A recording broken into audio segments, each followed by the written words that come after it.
Hello everybody and welcome to the Valeri Analytics channel. I am Michael Valeri and today we're going to be talking about anti-joins and doing a little bit of an SQL midterm review.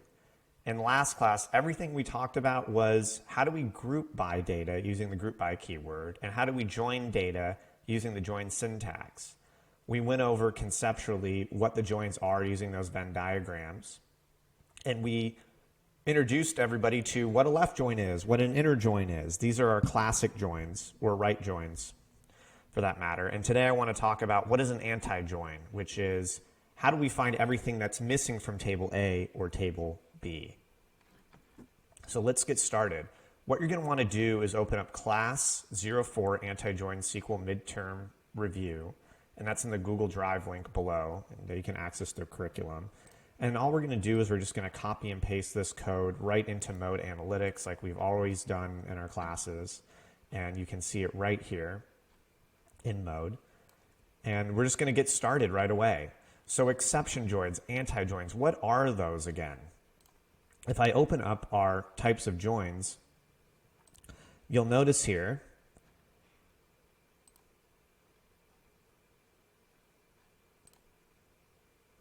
see if I can find a shape tool. Put a box around something. This is an anti-join. This is an anti-join. And this is an anti-join. This is what we call left exception join, the right exception join, and the full outer exception join. And we're going to walk through an example of each of these. The exception join, what it says is show me everything that's only in table A, left exception join, whereas a right exception join would say show me everything that's only in table B, the right table. And then a full outer exception join would say show me everything that's only in table A in table B. So let's start with the first question. It says, show a list of cust IDs, their order IDs, and the order value that are only in the orders table. So the two tables that we're going to be working with today are mvaleri12.orders, and we're going to be working with, excuse me, mvaleri12.customers. So this question saying, hey, I only want to see orders that are only in the orders table. So show me orders that aren't associated with anything in the customers table. What do we know that we need for every SQL query? We need select, and we need from. So those are the first two things that we're going to write. Our primary table is going to be this orders table. That's going to be table A, so I'll just identify it there. And then table B is our customers table.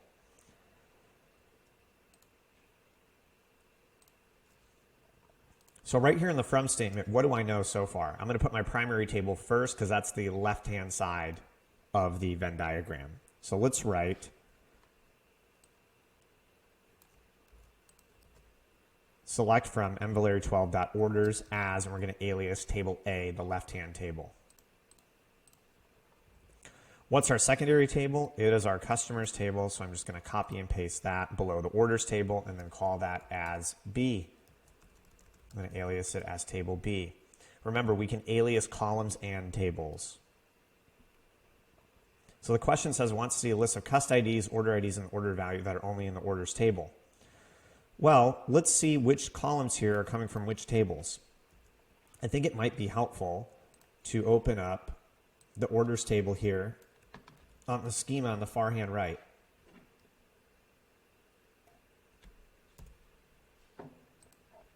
So I'll pop open orders.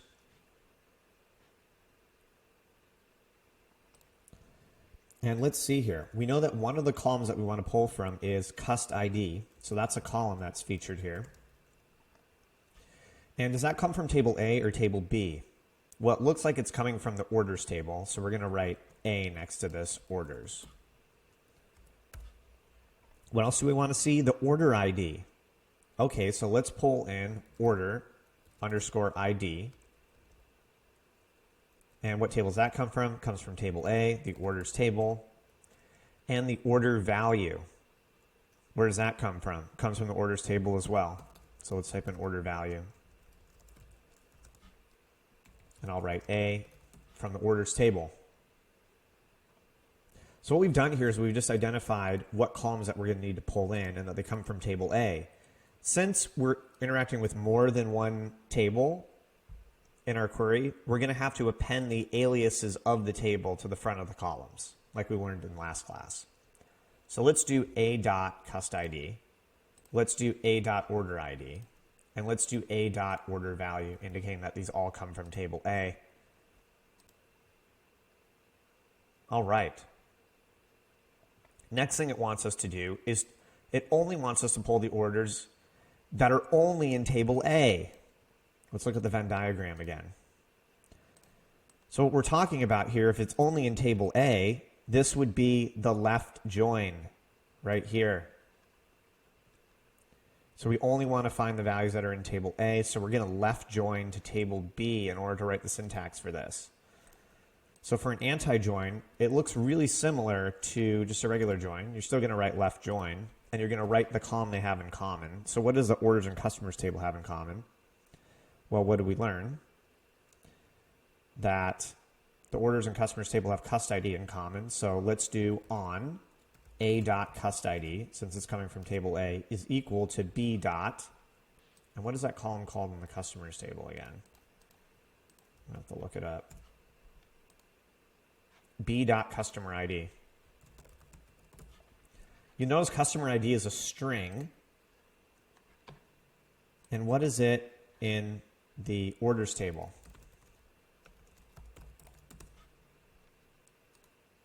It's a number. So let's cast customer ID as a string here. Or excuse me, as a number. So I'm going to write integer.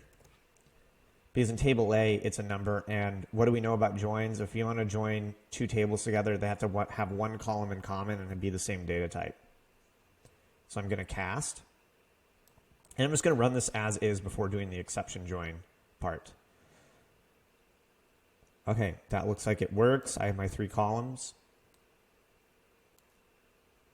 But how do we get the values that are only in table A? Well, when you're doing an exception join, exception joins feature the where clause. So we're going to bring in the where clause here. So I'm going to write where below. And if I want the values that are only in table A, I'm going to say where the opposite table, b.customerID, is null, meaning I can't find the customer IDs in table B because they're only in table A. This is what we call a left exception join. And a feature of all the exception joins is that they include where the column the two tables have in common equal to null. Left exception join, you set the opposite table's column in common equal to null. The opposite table, in this case, meaning table B. Let's take a look at this and run it and see if it works.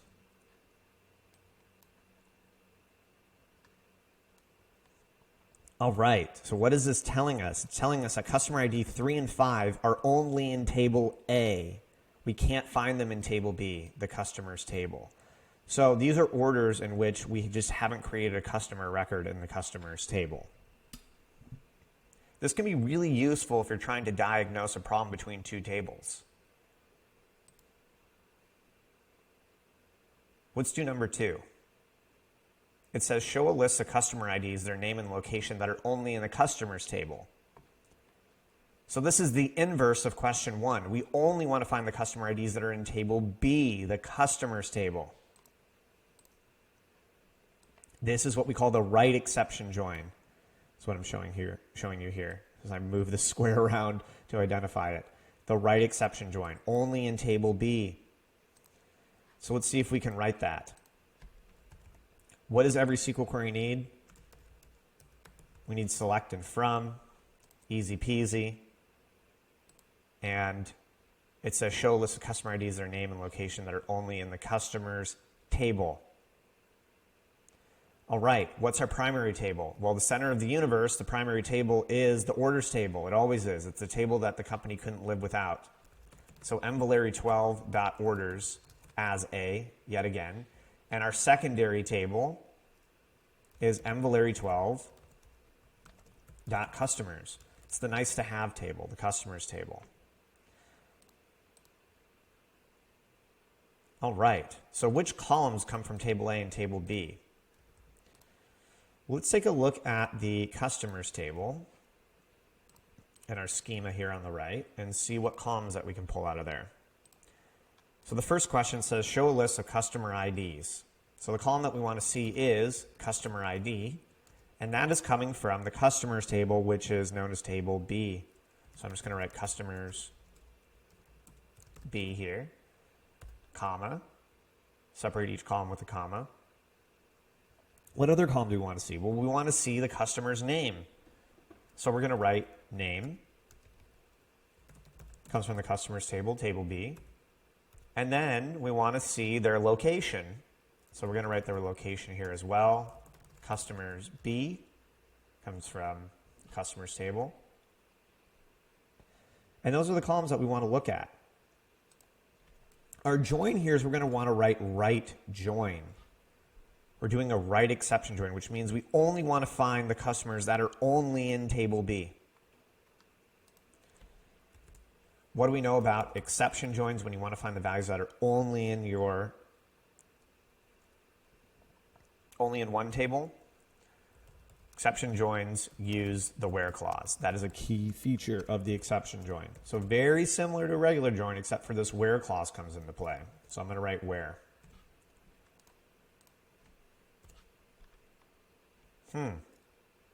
Okay, well, we should do on here before we do the where clause. What column does the orders and customers table have in common? Same as it was up here, it's the cust ID column. I can just copy this code because it's the same join condition. I can paste it down there. And where, so since it's a right exception join,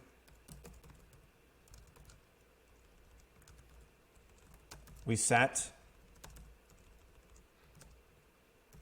the opposite table's column in common to null. So if we're only looking at the values that are only in the right table, then we're going to say where a.custID is null, because that is the opposite table from the right table. So you might be noticing a pattern here. In the left exception join, we set the right table's column in common to null. But in a right exception join, we set the left table's column to null, because we can't find those IDs in table A because they're missing. And that's exactly what we're looking for. We're looking for the ones that are only in B.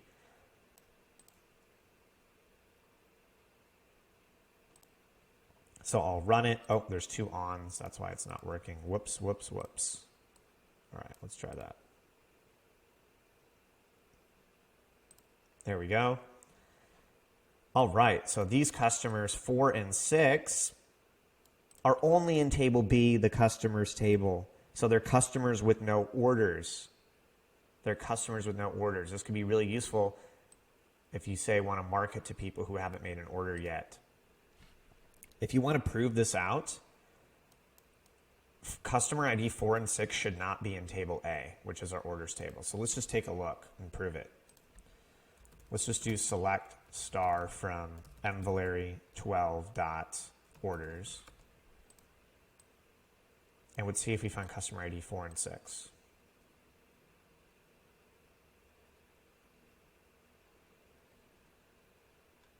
They're not in there, illustrating that this exception join worked. All right, let's try this. This is group exercise, exception joins. Let's go over these questions, and then we'll go over the midterm question for today. Today's class is a little shorter than most. So use MValeri 12 orders and customers, like we did above, to answer these questions. So you can try these on your own right now, or you can just watch me do them. But they're going to be very similar to the top, except we're going to be aggregating data while doing an exception join, just to see that you can do both at the same time. So what does question 1 say? It says count the number of customers who are only in the orders table.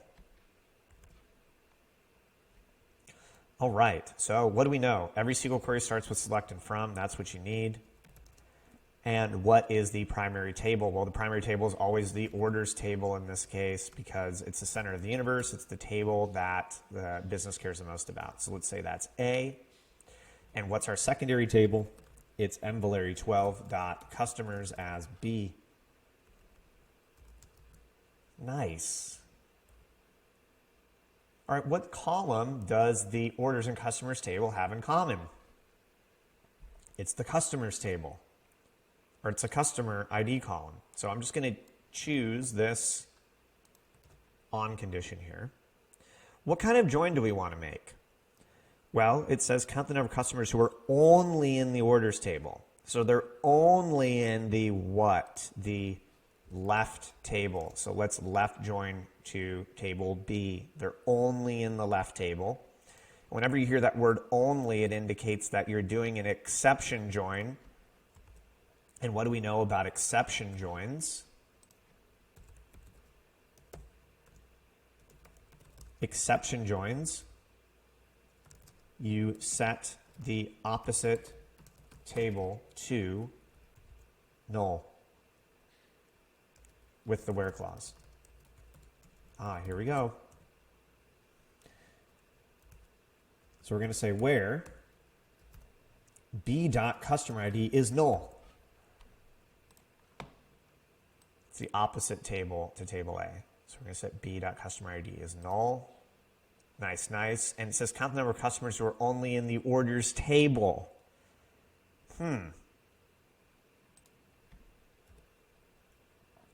Well, what do we know here? We're going to probably want to see a column that is the count of customers. What does that sound like to you folks, though? A dimension or aggregate? That sounds like an aggregate to me. And we only want to see the customers who are only in the orders table, the total count of them. So that sounds like it's going to come from table A or the orders table. But how am I going to construct this column? Good question. I think a great way to look at this first is just to look at the granularity or the level of detail of the orders table to see what does each row represent in that orders table.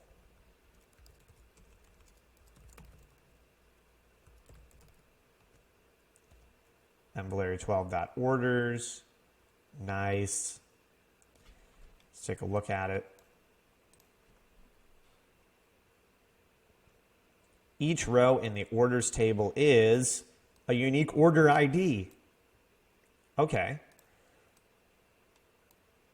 So, if I want to count the number of customers in this table, what am I going to do? Well, if I count order ID, that's just going to give me the count of the total number of orders. But what if I count customer ID? If I count customer ID, that should give me the count of customers. However, there's a caveat here. What do we know? The orders table, every row represents a unique order ID. So if I'm just going to count the number of customer IDs, I'm going to get duplicates because you'll notice that a customer ID appears more than once in this table because if they made more than one order. So what do we want to do? Since we're not counting the primary key, we're going to want to count distinct customer ID to remove the duplicates. We just want to count the unique customers that are in this table.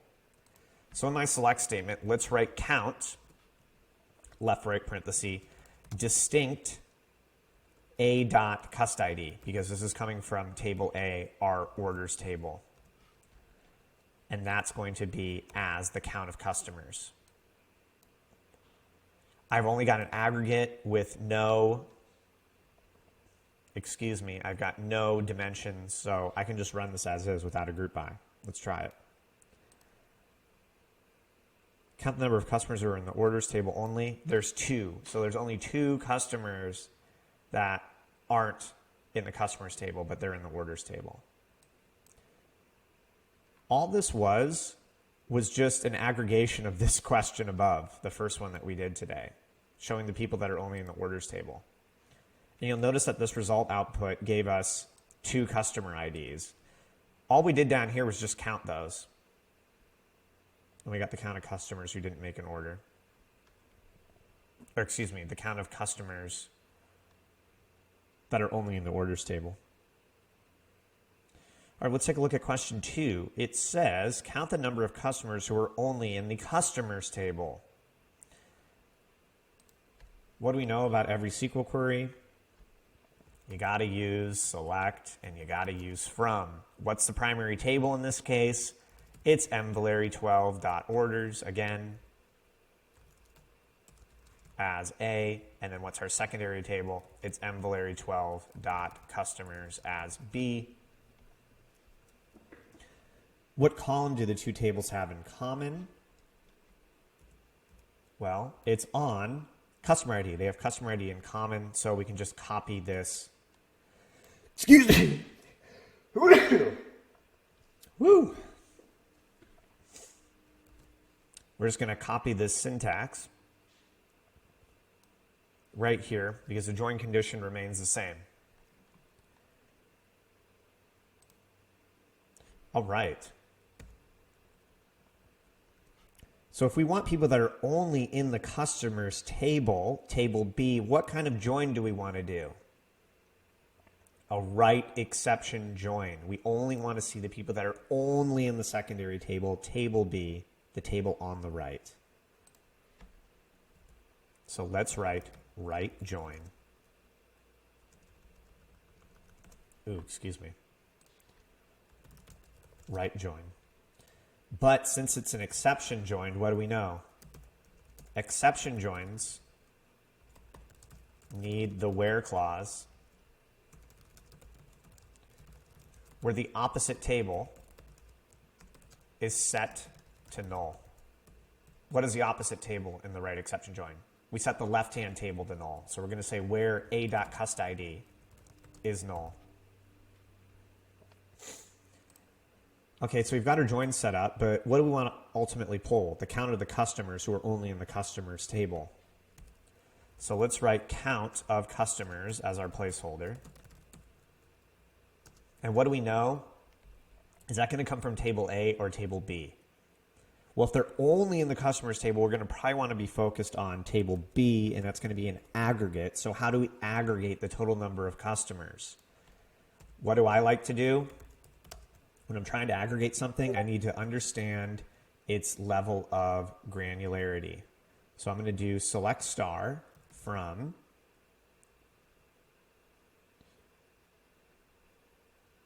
mvaleri12.customers.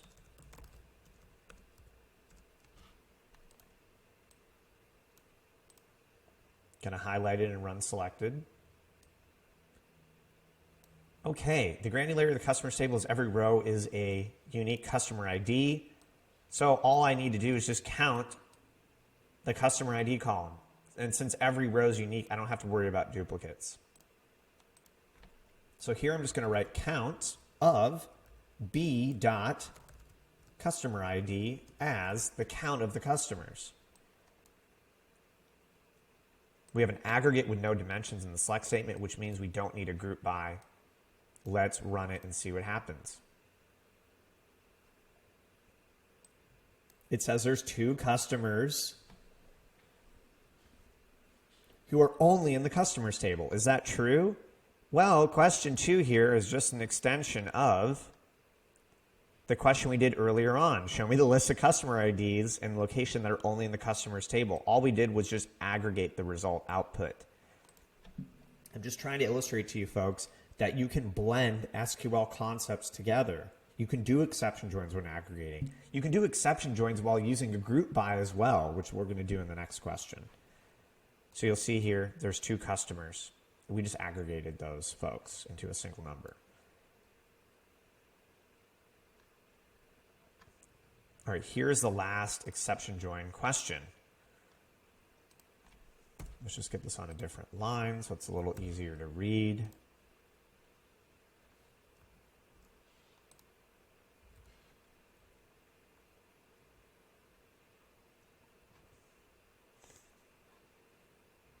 Okay. It says count the number of unique locations for customers who did not order. Ooh, that one sounds complicated. But what do we know about SQL? We're just going to write select and from to start, just to get our momentum going. We always start there, and I promise that will get you to where you need to go. Select and from. What do we know? We're still using the orders and customers table. Our primary table is still the same. Still coming from mvaleri12.orders as a primary table. And what's our secondary table? mvaleri12.customers as b. Same thing. What column does the orders and customers table have in common? Well, it's the cust ID column. So why don't we just copy the syntax from above, make our lives easier. And which kind of join are we going to want to use? It says, count the number of unique locations for customers who did not order. So we only want to be looking at customers who are not in the orders table. Or in other words, they're only in the customers table, the right-hand table. So we're going to write right join. We're focused on the right table, the secondary table.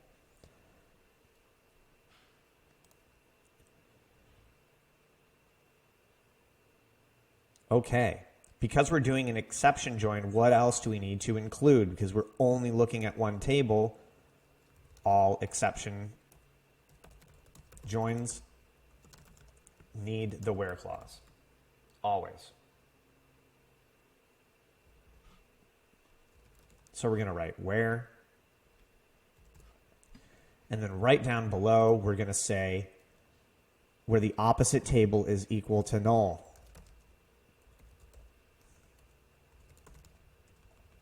Opposite table is null, right. Okay, so the opposite table is the table A, the left side table, so where cust ID is null. And it wants us to count the number of unique locations for customers who did not order. So what is going to be our final output?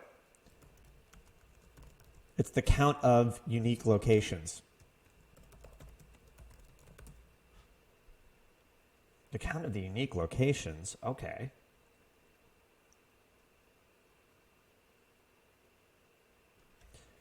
Where's that going to come from? Well, if we're only looking at the right-hand table, and we don't care about the left-hand table, that's obviously going to be coming from table B, our customers table. But how do we count unique locations? Well, what do I recommend? Well, if you're ever unsure of how to aggregate something, just look at the table itself. Just look at the level of detail of it and see what column you're going to need to use and which aggregation method.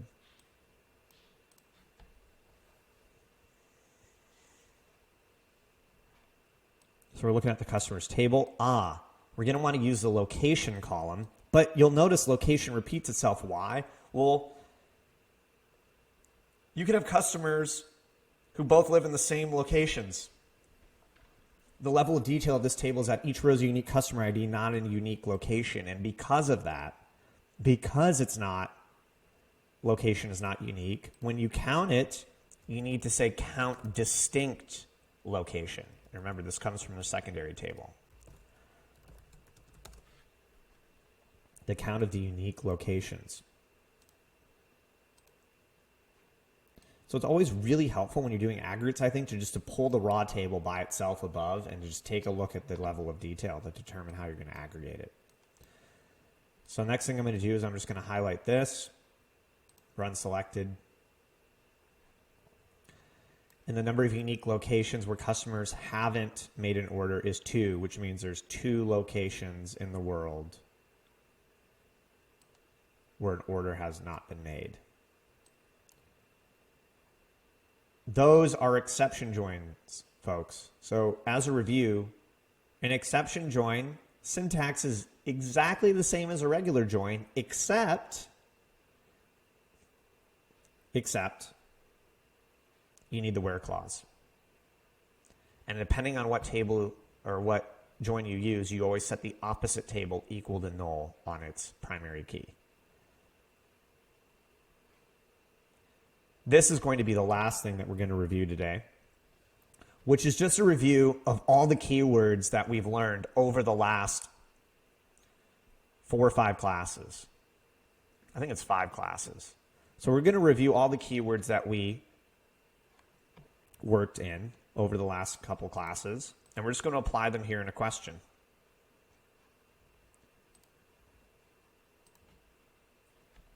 So let's take a look. It says for this question, we're going to use MVLARY 12. Excuse me. Wow. I'm having a problem today. I think I need to drink some more water or something. Pretty bad. Ooh, excuse me. All right, let's take a look at MVLARY12.customer marketing list.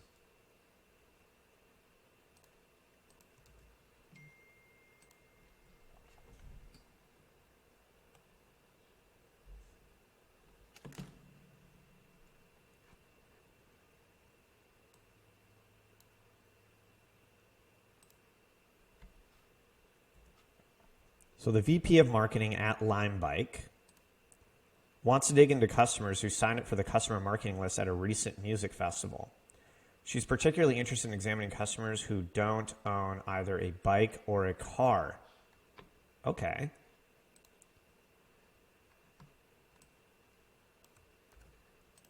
Let me paste this here, because this is really the question she wants answered.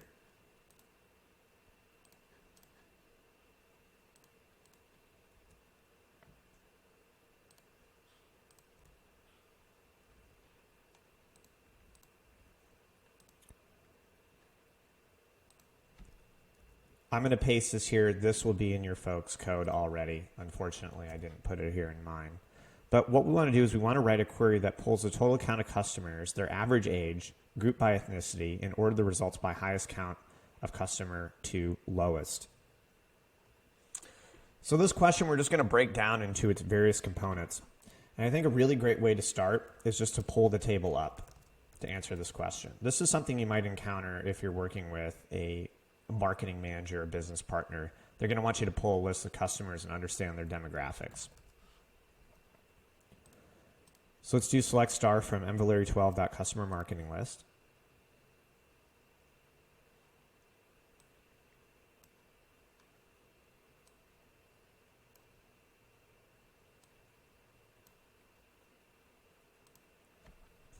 All right. So let's start with select and from. And the question says, write a query that pulls a total count of customers. So what do we know? One of the columns that we want to make is the total count of customers. That's what's going to be in our select statement. We don't really know how it's made yet, but we're just writing the shell. So we're going back to the shell. Good news is we're only working with one table here. So let's do the total count of customers as an aggregate. We're going to want to count something. The next thing that she wants to see is the average age of these customers. So a column that we're going to want to create is the average age of customer. And we're going to want to call that an aggregate. An aggregate, it's a number, it's a quantitative piece of data. So we're going to have to average something here, which ends up being an aggregate. Below that, it says she wants to understand the total count of customers and their average age, grouped by ethnicity. Okay, so the ethnicity of the customer is something she's curious about. She wants to add up all the customers together, and then she wants to break them up by ethnicity to say 20% are white, 50% are African American, 30% are Asian, etc. And then find out the average age of those folks. So ethnicity is going to be the column that we're going to throw in here. Ethnicity is not a quantitative piece of data, it's a qualitative piece of data. It's descriptive, so it's a dimension. What table are we pulling from? We're pulling from the customer marketing list table. So I'm going to put that there in the from statement. What happens when you mix aggregates with dimensions, folks? You need a group by. So the group by is coming back. What goes in the group by? Only the dimensions. Ethnicity is going to go in there only because it's a dimension. All right.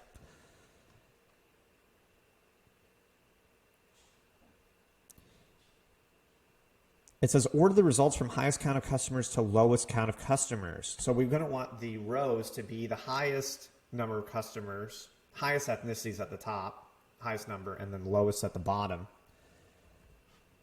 So what function are we going to want to use? Or piece of keyword is the order by. So we're going to write order by under our group by. It says order the results from highest count of customers to lowest. What column are we going to want to order by? The total count of the customers. And if we want the highest at the top and lowest at the bottom, we're going to write DESC after it. So this is the shell of our query. We're just setting it up. Now we need to actually build our aggregate columns. Okay. The total count of the customers. How do we get the total count of the customers from the customer marketing list table? Well, I have the table in front of me, customer marketing list, and it would appear that each row is the name of a customer and their rider ID, their unique identifier. Then we know what their ethnicity is, whether they own a car or a bike or not, and their age. So if I want to get the count of customers in this table, I'm probably going to want to look at the rider ID column. Do you think it's possible people could share the same name? Absolutely. So if I just count the name column, I could be counting duplicates, which I don't want to do. So let's go to the rider ID column. And let's say, hey, let's count distinct, or let's just count rider ID since rider ID is unique already, so we don't need to make it unique. So I'm going to count rider ID as the total count of customers. The average age of the customer. Well, the function I can use for average is just AVG. And I want to look at the age column. So I'm going to say, hey, take the average age of the customer. That's an aggregate, quantitative piece of data. And then here's the ethnicity. Looks good so far. I'm just setting up the shell.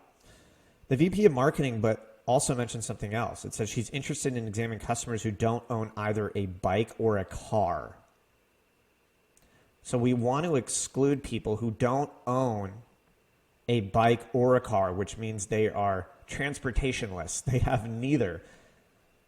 They have no transportation of their own. So in our where clause, why don't we remove the records where has owned bike equals false and has owned car is equal to false. Since we have two different criteria in different columns, we're going to separate those with an and. Remember, when we're working in the where clause, we want to separate columns with an and or an or, not with a comma, but with an and or an or. So we're looking at the folks where both are not true for them. They don't own a car or a bike. You'll notice here in the order by that I was able to put the total count of customers as the alias in my order by statement. Because what do we know about SQL? From runs first, then where, then select, then the group by and the order by after. So because we create the columns in the select statement, we can reference them in later steps down our SQL code. So I'm going to highlight this and run it. And there we go. There you have it, folks. You get the ethnicity of all the customers in this table. You get their average age. And you get the total count of customers. And of the people who went to this music festival, I'm going to say it was a Dave Matthews Band concert, just based on the average age and the demographics of the concert. So what's next? Well, you've learned all the SQL keywords now. So now we're going to be moving into part 2 of the series, which is Let's learn some intermediate to advanced functionality. Let's learn how to do case statements.